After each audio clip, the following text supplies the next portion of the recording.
The Adventures of Huckleberry Finn, Chapter 15. We judged that 3 nights more would fetch us to Cairo at the bottom of Illinois where the Ohio River comes in, and that was what we was after. We would sell the raft and get on a steamboat and go way up the Ohio amongst the free states and then be out of trouble. Well, the second night a fog began to come on, and we made for a towhead to tie to, for it wouldn't do to try to run in a fog. But when I paddled ahead in the canoe with the line to make fast, there weren't anything but little saplings to tie to. I passed the line around one of them right on the edge of the cut bank, but there was a stiff current, and the raft came booming down so lively she tore it out by the roots, and away she went. I see the fog closing down, and it made me so sick and scared I couldn't budge for most half a minute, it seemed to me, and then there weren't no raft in sight. You couldn't see 20 yards. I jumped into the canoe and run back to the stern and grabbed the paddle and set her back a stroke, but she didn't come. I was in such a hurry I hadn't untied her.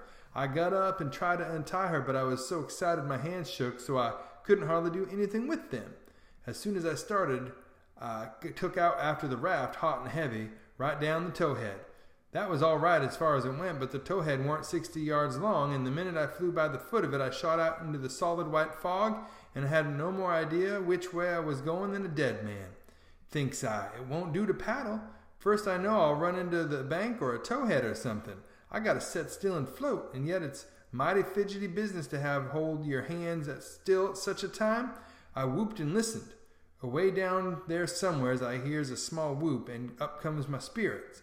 I went tearing after it, listening sharp to hear it again.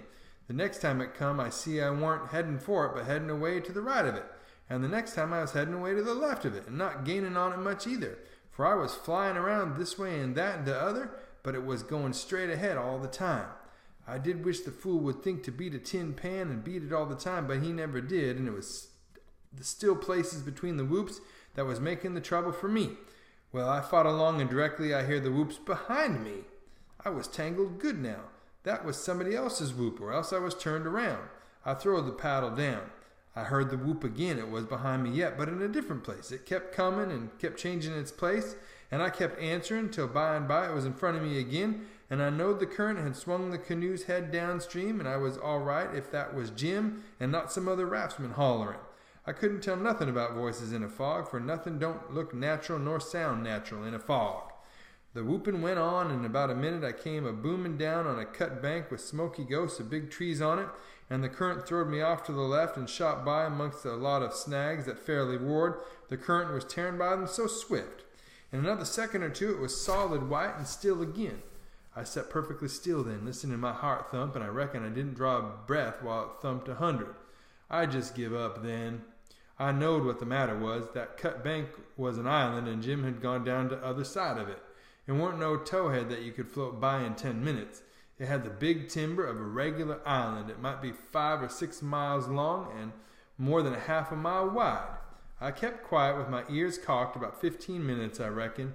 I was floating along, of course, 4 or 5 miles an hour, but you don't ever think of that. No, you feel like you're laying dead still on the water. And if a little glimpse of a snag slips by you, you don't think to yourself how fast you're going, but you catch your breath and think, my, how that snag's tearing along. If you think it ain't dismal and lonesome out in the fog that way by yourself in the night, you try it once, you will see. Next, for about a half an hour, I whoops now and then. At last I hears the answer a long ways off and tries to follow it, but I couldn't do it, and I directly judged I got into a nest of towheads, for I had little dim glimpses of them on both sides of me, sometimes just a narrow channel between, and some that I couldn't see I knowed was there because I'd hear the wash of the current against the old dead brush and trash that hung over the banks. Well, I weren't long losing the whoops down amongst the towheads, and I only tried to chase them a little while anyway, because it was worse than chasing a jack-o'-lantern. You never know to sound dodge around so, and swap places so quick and so much. I had to claw away from the bank pretty lively 4 or 5 times to keep from knocking the islands out of the river, and so I judged the raft must be butting into the bank every now and then, or else it would get further ahead and clear out of the hearing. It was floating a little faster than what I was. Well, I seemed to be in open river again by and by, but I couldn't hear no sign of the whoop nowheres.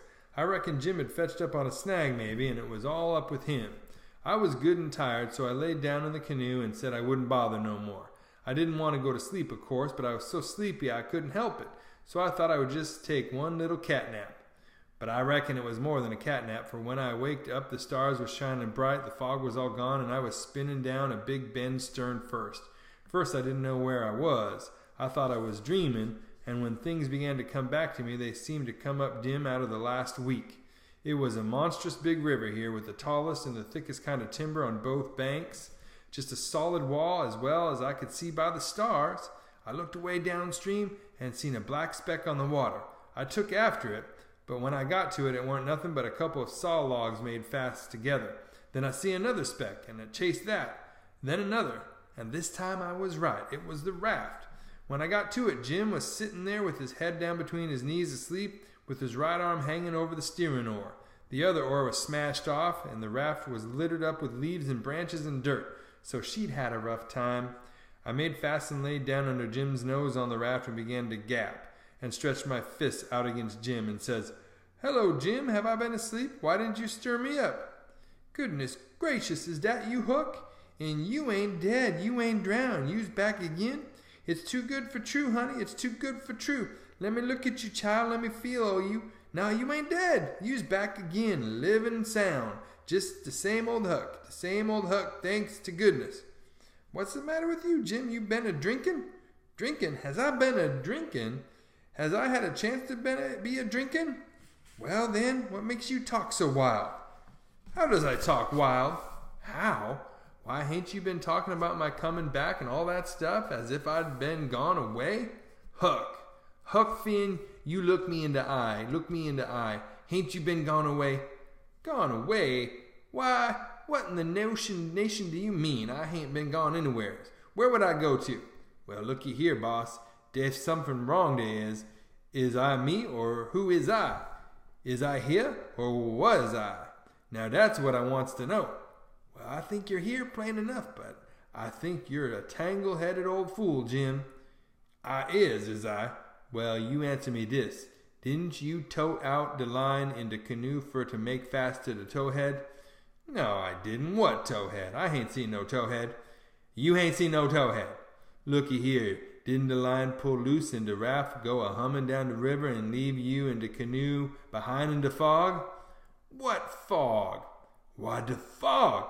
The fog that's been around all night. And didn't you whoop and didn't I whoop till we got mixed up in the islands and one of us got lost and the other was just as good as lost, case he didn't know what he was? And didn't I bust up again a lot of them islands and have a terrible time and most get drowned? Now ain't that so, boss? Ain't it so? You answer me that." "Well, this is too many for me, Jim. I hain't seen no fog, nor no islands, nor no troubles, nor nothing. I've been sitting here talking with you all night till you went to sleep about 10 minutes ago, and I reckon I done the same. You couldn't have got drunk in that time, so of course you've been dreaming." "Dad, fetch it. How's I going to dream all that in 10 minutes? "Well, hang it all, you did dream it, because there didn't any of it happen." "But Huck, it's all just as plain to me as—" "It don't make no difference how plain it is. There ain't nothing in it. I know because I've been here all the time."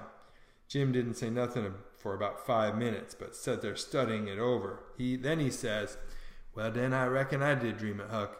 But dog my cats if it ain't the most powerful dream I ever see.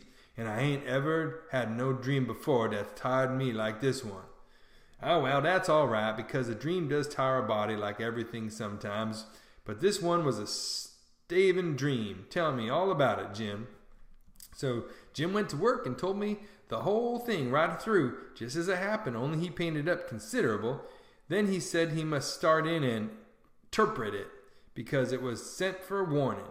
He said the first towhead stood for a man that would try to do us some good, but the current was another man that would get us away from him.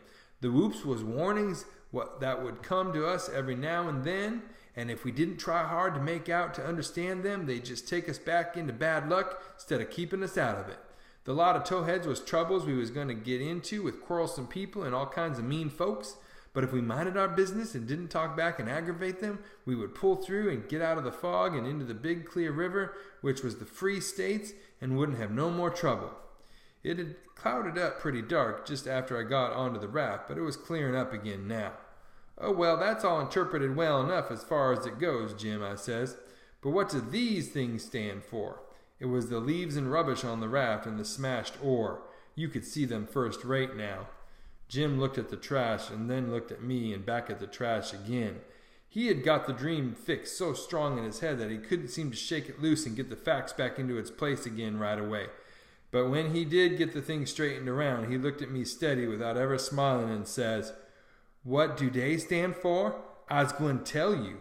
When I got all wore out wid the work and wid the calling for you and went to sleep, my heart was most broke because you was lost and I didn't care no more about what become of me in the raft. And when I wake up and find you back again all safe and sound, the tears come, and I could have got down on my knees and kissed your foot. I's so thankful. And all you was thinking about was how you could make a fool of old Jim with a lie. Dat truck there is trash, and trash is what people is that puts dirt on the head er they friends and make 'em ashamed." Then he got up slow and walked to the wigwam and went in there without saying anything but that. But that was enough. It made me feel so mean I could almost kiss his foot to get him to take it back. It was 15 minutes before I could work myself up to go and humble myself to a nigger, but I'd done it, and I weren't ever sorry for it afterwards, neither. I didn't do him no more mean tricks, and I wouldn't have done that one if I'd have knowed it would make him feel that way.